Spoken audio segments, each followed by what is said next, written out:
cette vidéo est destinée à revenir sur le pourquoi de cette chaîne. En effet, je ne sais pas vous, mais moi, il m'arrive souvent d'avoir besoin de revenir sur les pourquoi. Pour cela, je vous propose un détour par l'un des rapports, je crois, les plus importants de ces dernières années. Le rapport de Mario Draghi, publié en 2024. Un document que tout citoyen européen devrait avoir sur sa table de chevet. Pour vous rafraîchir la mémoire, j'ai demandé à une IA de le résumer. J'ai ensuite repris cette version pour la mettre à mon goût. Vous me direz ce que vous en pensez.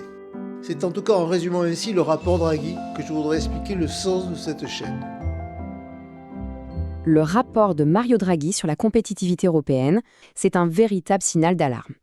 Cette phrase de Draghi, elle résume tout. On ne parle pas ici d'une petite pression ou d'un simple ralentissement. Ce nouveau monde a non seulement révélé, mais il a aussi creusé un fossé énorme entre l'Europe et ses concurrents. Cet écart de produit intérieur brut entre les États-Unis et l'Union européenne, c'est l'illustration parfaite de ce décrochage. C'est une divergence économique massive.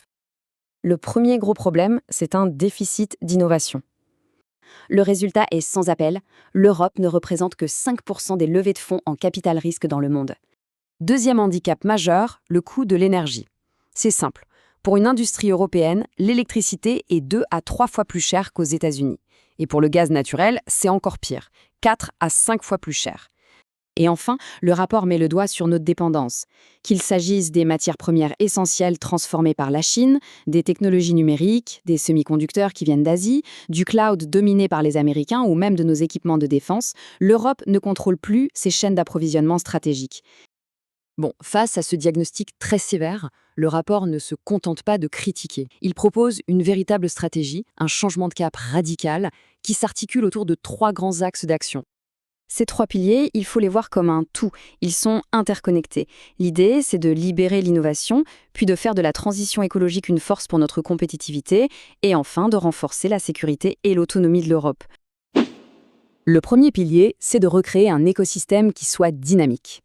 L'idée phare, c'est de construire une union des marchés de capitaux pour que l'argent des épargnants européens serve enfin à financer les entreprises européennes. Le deuxième pilier, lui, s'attaque au dilemme énergie-climat.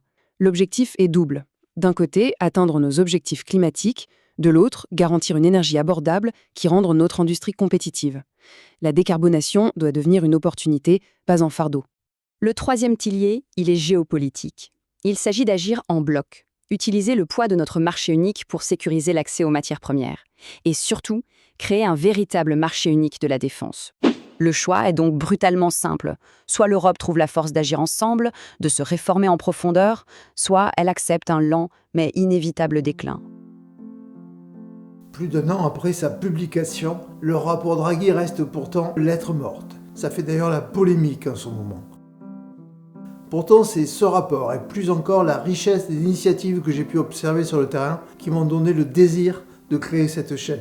Le projet de cette chaîne est bien sûr utopique. Il vise à nous redonner le goût d'innover et à faire en sorte que la France et l'Europe arrêtent de subir et osent à nouveau se donner les moyens d'inventer. Pour cela, aucune posture idéologique dans cette chaîne, pas de certitude. C'est une chaîne qui prend son temps. Elle prend le temps d'examiner toute la complexité des questions à résoudre. Elle prend surtout le temps de tenter de proposer et d'inventer ce qui manque. Ce sont ces inventions qui sont au cœur du projet de la chaîne. Et ce sont aussi ces inventions sur lesquelles j'aimerais que nous avancions ensemble.